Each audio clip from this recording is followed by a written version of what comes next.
Praise God. I thank God for giving me this opportunity to come to you guys like this. I want to bring to your attention two scripture portion. Uh, 1 John chapter 1, or chapter 2 rather. 1 John chapter 2, and I will read from verse 17 on. Especially with all things that are happening around the world, we get a sense, and a lot of questions come into our mind. Are these the last days?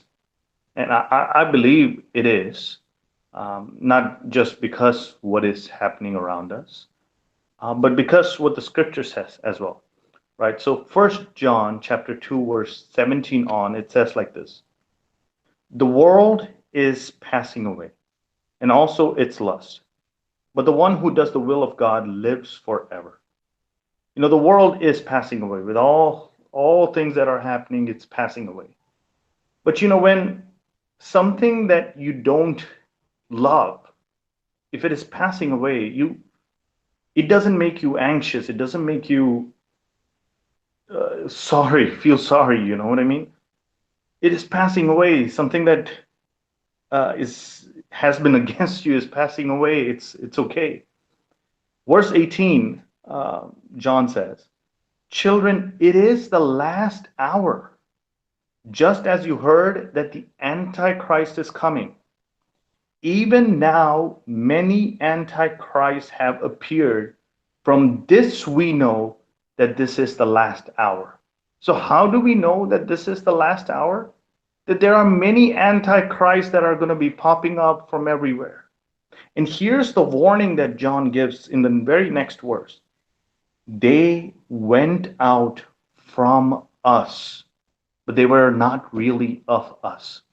So these antichrists that were popping up, they were not from the outside, but rather from within. And now there will be this one main guy, main antichrist that comes, his embodiment, whether a person or an organization, we do not know. That's going to be there, but there will be many others with the spirit of antichrist that are going to raise up. And John says at that time, a last hour. That means for us, it could be the last seconds, right? So in the last seconds, many antichrists or many people with this spirit of antichrist will come. And where are they coming from? From within us, or from among us as well. So this is why we know that these are the last hours. Spirits of antichrist rising up. I told you I want to bring about to your attention another scripture portion that is found in 2 Corinthians chapter 11, verse 3 on. 2 Corinthians chapter 11, verse 3. But I am afraid.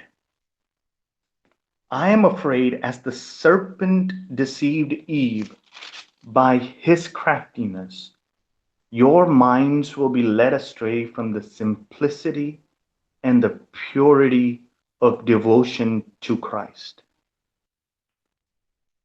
I am afraid that you are going to be deceived. How? How are you going to be deceived? How was Eve deceived? Eve was deceived by the devil by leading her astray from the simplicity and the purity of devotion to Christ. So these last seconds, if you will, this is what we want to safeguard ourselves from. That there will be no spirit of antichrist that bubbles within me, but rather I will be more devoted to him. Because if we are away from that devotion, that simplicity, that purity, pure devotion and love for Jesus Christ, we are number one candidate to be deceived. I have seen these, you guys have probably seen these memes that you had one job. An image comes to my mind is that, somebody was drawing on the pavement, turn left, but drew the arrow to the right. And underneath, obviously, it said you had one job.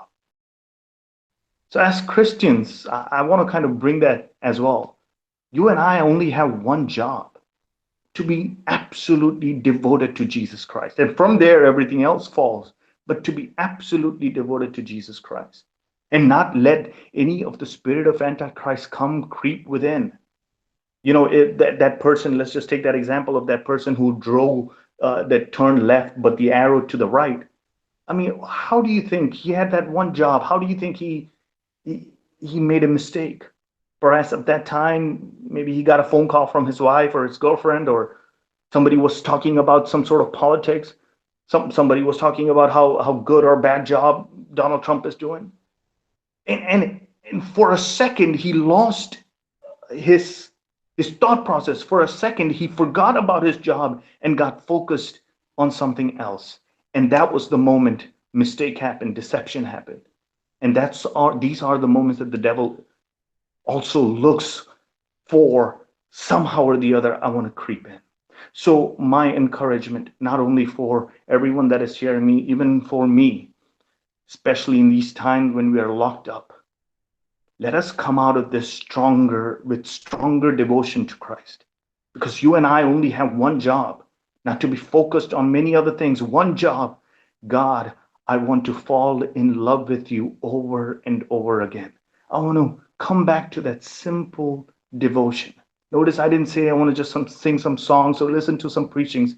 God, Jesus, I want to fall in love with you again.